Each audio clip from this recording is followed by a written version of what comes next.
Welcome to Ask Better Questions.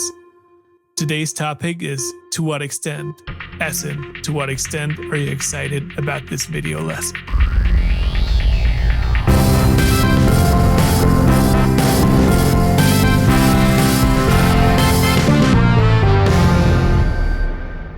The thing is, achieving a nuanced answer can be pretty difficult, especially if you're asking something potentially controversial.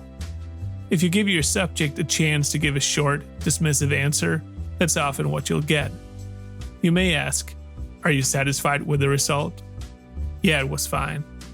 Or, do you regret that you did this one thing? No, not at all. But if you deploy the phrase, to what extent, magic will often happen, as you then open the door to nuance. For instance, instead of asking, are you satisfied with the result, which is a simple yes or no question, you could ask, to what extent are you satisfied with the result? All of a sudden, it's no longer a yes or no question, but rather one that forces your subject to take a more nuanced stand.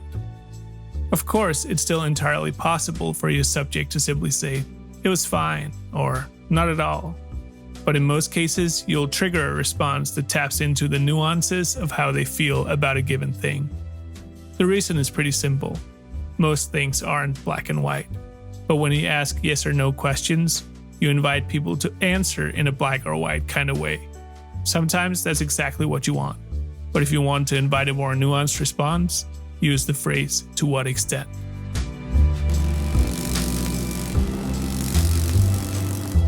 I once interviewed David Byrne about his and Fatboy Slim's concept album Here Lies Love, which tells the story of the highly controversial couple, Felipe and Imelda Marcos, who ruled the Philippines from 1965 to 1986.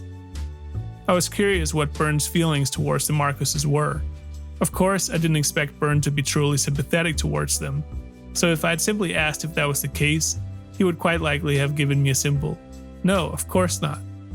However, he was deeply entrenched in their story, so surely he must have gained some kind of understanding of them. Because usually, understanding another person makes you more sympathetic towards them. So I asked, to what extent are you sympathetic towards the Marcoses? Here's what Byrne said. Well, I'm trying to understand how this stuff happens without endorsing them. It's a little bit of a fine line to kind of empathize with someone and try and see how they got to be what they are and made the decisions they did. It can sound like I'm endorsing her or sympathizing, but I hope not. I hope I'm just letting us hear her side of things and what she was thinking and what drove her to do different things. In short, there are no limitations when it comes to the usefulness of the phrase to what extent. Whenever you're asking about something that isn't a clear-cut issue, try it out. Encourage your subject to be nuanced. It's a win for everyone. If you've had either good or bad luck with the phrase, please share your experiences in the comments. And if you have an alternate phrase that you find works in a similar or even better way, I'd also love to hear about that. That's it for today. Till next time.